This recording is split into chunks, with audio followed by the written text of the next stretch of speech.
السلام عليكم، ازيكم يا اصحابي؟ اهلا بكم في قناتي سهير ستايل. انا كنت نزلت معاكم الصوره دي قبل كده، وبنات كتير كانوا بيسالوني على الورق اللي انا بستخدمه على الحيطه وبجيبه منين وسعره وكده. فالنهارده قلت افرجكم التفاصيل بتاعته وازاي بلزقه وكده. ان شاء الله الفيديو يكون مفيد ويعجبكم. اول حاجه ده شكل الرول اللي انا بشتريه.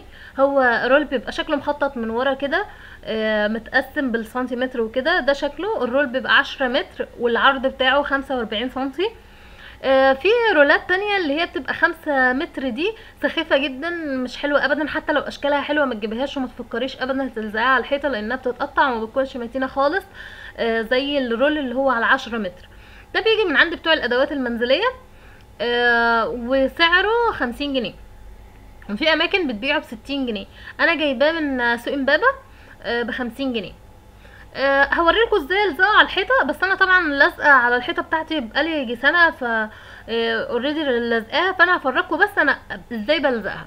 انتوا طبعا هتلزقوا من الحيطه من فوق، يعني من اول الحيطه من فوق تماما. انا هفرجكوا دلوقتي انا ازاي بلزقه. يا دوبك بتشيلي الظهر بتاع اللي هو اللزق دوت. هتشيلي الظهر بتاعه وتاخدي جزء صغير بالشكل ده، وتبتدي تلزقيه بشكل متساوي يبقى مظبوط على الحيطه من فوق، وتمشي ايدك عليه بالراحه جدا كده عشان تفرغي الهواء اللي تحته، عشان ما يبقاش فيه اي فقاقيع هواء تحته ولا كده، وان هي تبقى منفوخه، لان دوت بيخليه يفك بسرعه.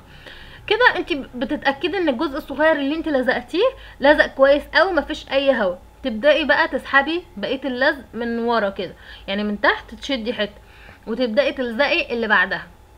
كده هتضمني ان انتي مطلعاها هي والحيطه خلاص. هو اوريدي ان هما حته واحده، مفيش اي هوا تحت، مفيش اي مجال ان هو يتفك.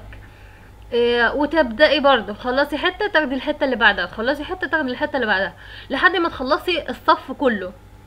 اما تخلصي الصف كله بالطول تعملي الصف اللي جنبه، وهكذا. بيبقوا اصف جنب بعضهم، يعني تخلصي صف وتعملي صف، تخلصي صف تعملي صف، وهكذا. يعني تقريبا الحيطه بتاخد رول ونص. شوفوا هو ما بتاثرش خالص، يعني انا بعمل لكم عليه الضوافري ان انتوا تشوفوه.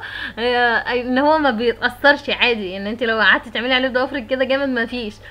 الاحلى بقى ان انت لما تيجي تشيليه الحيطه مش هتتاثر. انت بس يا دوبك تشيلي طرف وتبتدي تسحبيه، شايفين الحيطه زي ما هي، مفيش اي حاجه اتاثرت فيه، ولا هتتاثر ولا هيحصل لها اي حاجه. وشكله بيبقى شيك جدا لما بيخلص، والحيطه كلها ما بتكلفكيش 50 جنيه اصلا. وشكلها بيبقى جميل جدا، وحتى الخلفيه بتاعتها في الصور بتبقى جميله يعني.